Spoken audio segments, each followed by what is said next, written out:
What makes a World of Warships match truly exceptional? I think this match has given me my answer, personally.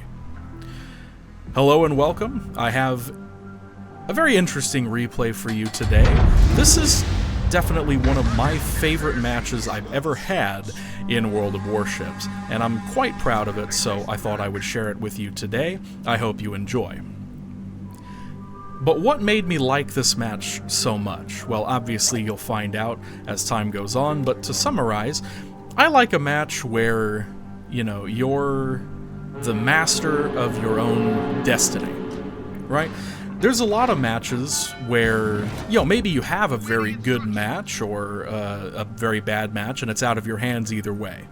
Sometimes you have teammates that just totally steamroll the other team. They're great and they're carrying, and you didn't really have to do anything. I mean, maybe you got a couple shots in, but it didn't come down to you.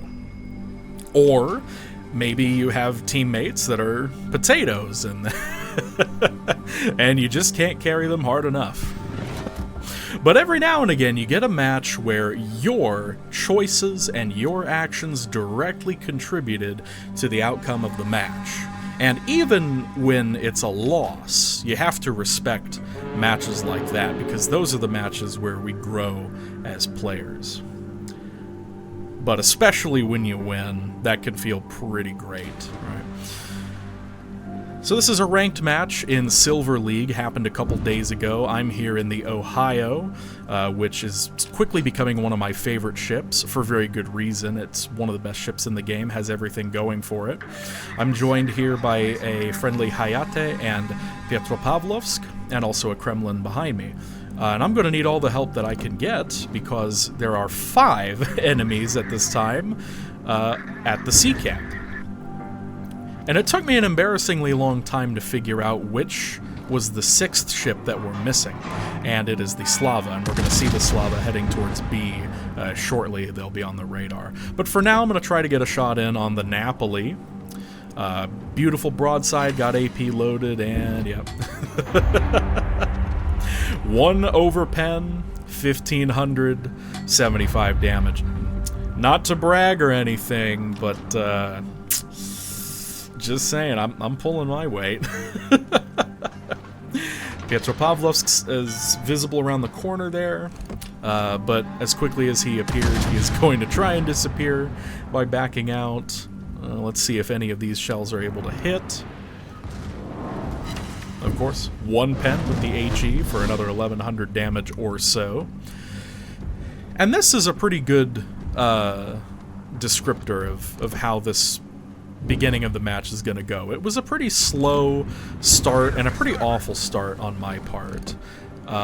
Here we're going to try the Napoli again. I'm not going to bother loading in AP this time. I just want to get a hit. He's beautifully positioned, right? So let's see. Yeah, one shatter with HE. Okay. But I'm able to dodge those torpedoes because I'm not just sitting out in the middle of nowhere. I'm in kind of a weird position right now, or at least I think so. But it's because I'm eyeballing the outside flank to the left. I think I might go left, and if I make that choice, I'm already facing the right direction. Shimakaze takes out our Worcester, who was in the middle of capturing A over there, so A remains out of our hands. But at least B remains out of their hands for now as well. One more attempt to shoot the Petropavlovsk for another overpen. That's 4 for 4. 4 salvos, 4 shots. For a little over 4,000 damage. This is starting to get nowhere, and I'm getting a little frustrated at this point. Now, it's important to not get impatient. We don't actually need to push up ahead. We already have the C cap because Hayate did a great job. But I'm going to try to take one more shot at the Petropavlovsk here. I know roughly where he is, of course. He was just spotted. That should be a decent shot right there. Yeah, well, anyway. That's it. I've had enough. And then I see the other Grosser Kurfürst headed in the same direction as me. So I figure, okay, I'm not getting anything done back here. It's time for me to reposition, and I'm going to take this outer flank. And if the Grosser Kurfürst has the same idea as me, then we're just going to duel, and we're going to have that to ourselves off in the, behind the island cover. And I'm feeling pretty confident about that duel. But of course, I try to get one shot in on the Slava before fully committing, before getting around this island. That's not a decision to make lightly, because Ohio only goes 28 knots. Not terrible, but for Tier 10, that's pretty not great either. Luckily, we were able to double our damage just there with 2 good pens. At that range, that kind of shocked me. I don't think Ohio is known for its exemplary accuracy, but it was good enough to tickle the Slava over there, and I'm not going to complain about that. Well, the one Grosser Kurfürst is right there in front, facing the cap. But any minute now, I expect to see the other one pop in on the left. Any minute now, I'm expecting that. And if that doesn't happen, then I'm just going to fight the Petropavlovsk instead. At least that's my plan. In the meantime, our Kurfürst kills their Shimakaze, and our Kremlin kills their Napoli, so we're sitting pretty. We're looking good now. And their Kurfürst decides to charge forward right into my view, so now we're looking really good. Now I'm feeling excellent about this. Now we're finally going to start getting some shots in, going to start making some moves. 5 good pens right into the side. That's a great start. And I'm well within secondary range. I do have the secondary upgrade, but not the commander skills. So I don't have a full secondary build, but 9.5 kilometers, that's pretty good. And I don't have to do this alone either. I have the Kremlin here to back me up. And we're just fighting the Kurfürst. We're going to whittle him down. He really doesn't stand a chance. Unlike a lot of popular German battleships, the Kurfürst does not have torpedoes either, so we don't mind getting into something of a knife fight here.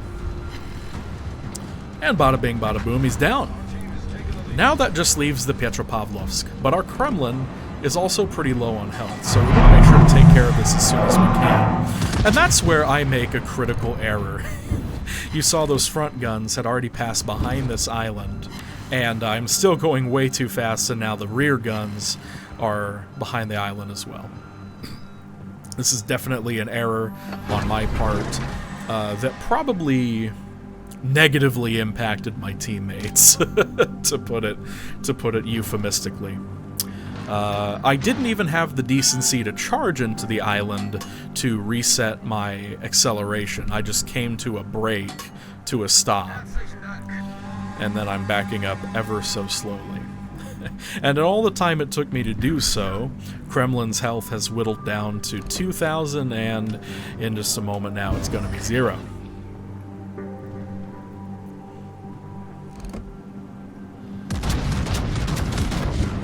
I'm only barely able to start firing at the Petro again, before, of course, the Kremlin meets a gruesome demise. So, my condolences to the Kremlin. I apologize that I wasn't able to help out more there.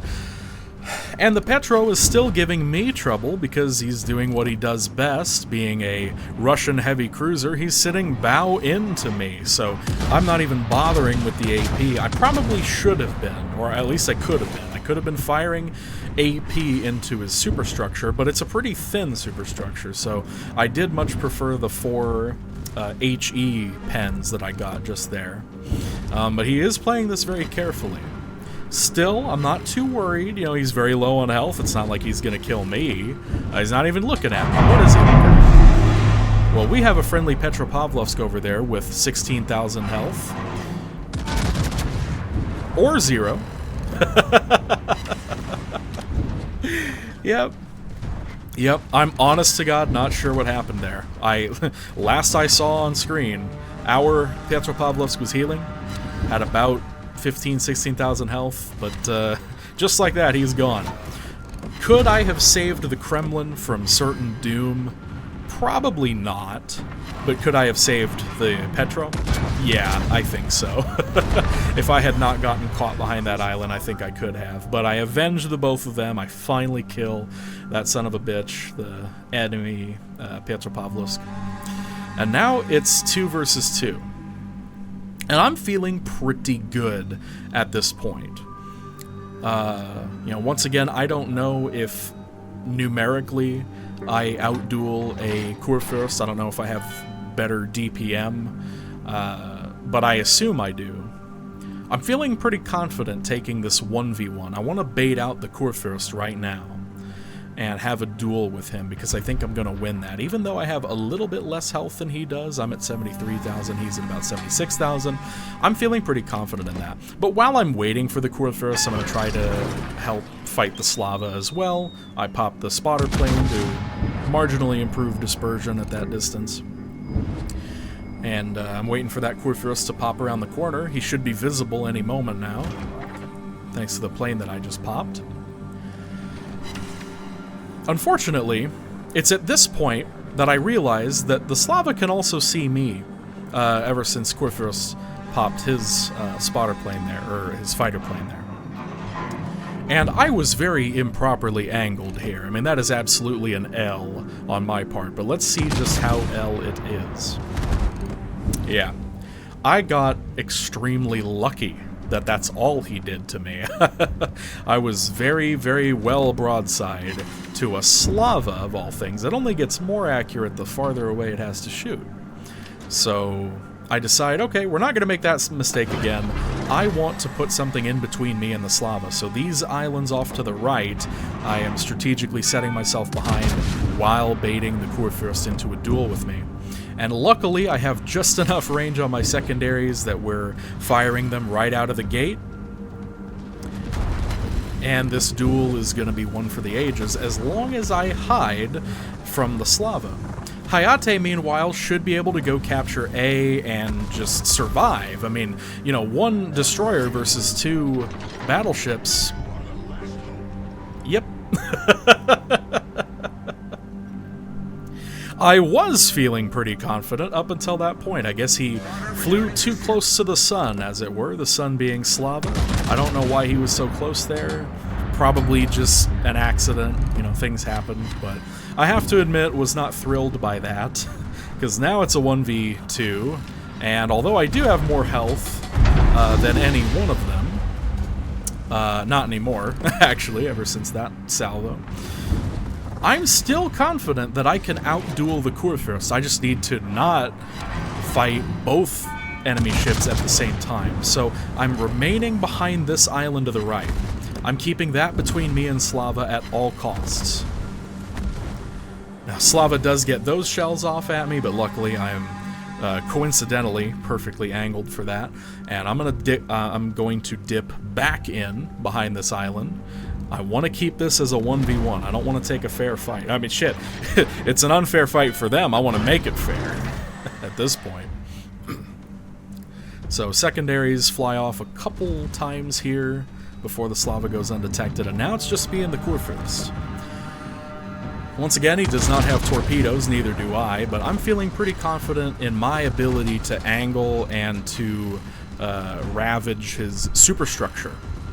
And, you know, he hurt me a little bit there, but yeah, feeling pretty good so far. That wasn't a lot of damage. However, once again, I remembered, it's something I forget all too often. Oh yeah, he can just ram me. If he rams me here, then we lose. Oh shit. So now we're going to try to peel off to the left, but that's giving him kind of a good broadside shot. And it is an actual miracle that he didn't kill me with that salvo, or with that salvo. And likewise, it's a miracle that I wasn't able to kill him right there either. Of course, German battleships having famously difficult citadels, being very well protected and all. Now, I kind of expected to see the Slava already on the left side of the island. I'm not thinking too hard about that until I kill the Kurfürst. I mean, I gotta do that first, and second close quarters expert for the game, feeling pretty good, but I expect the Slava on the left, right there. And he's not there yet, so I figure, okay, he must be coming around the right. And my timing is impeccable on that realization, because here he is. So I stay relatively angled. I perhaps could have angled better. I'm actually not sure. He's going to shoot me here, and it's going to hurt a lot more than I expected it to. But I'm not dead. And I'm still not dead, so, you know, I'll take it. But now I am really bad off. I have 5,000 HP, and he's got all that. But this island right here is my last lifeline. I get a couple more shots off because I can. I'm terrified that he's going to be able to shoot me before I make it around the island. Maybe he has adrenaline rush, I don't know. But luckily I do make it around the island just in time to heal myself, my last heal. If Ohio has one thing going for it, that's a really funny thing to say. Ohio has a million things going for it, but if it has one more, it is the rapid cooldown repair teams. So being able to use all my heals like this, very good. Thank you. I also very much appreciate the support from my teammates in chat here. I'd like to say that I'm a super duper thick-skinned individual, but that would probably be a lie. And if they were toxic just there, who knows, that might have thrown me off my game, honestly, so their support was very much appreciated here. Now, Slava could have gone left or right around this island, but as soon as C started getting flipped, we know he went left. As soon as I get my spotter plane up, I loosed it just to get an idea for how fast he's going. I mean, if he is speeding around this island like he's going to come to my left, then I need to be prepared for that. And that could be a serious problem, too, because then, again, he's looking at my ass, and it's probably a better shot for him than it would be for me. Or he could run away and make me chase him down, and who knows how that would end up. I don't think he would win on points, but he certainly has the prerogative to send me on a chase. But Slava instead does probably the worst possible thing in this situation and stays here behind this island. So I make sure that all 4 of my turrets have a good view, and that's the game.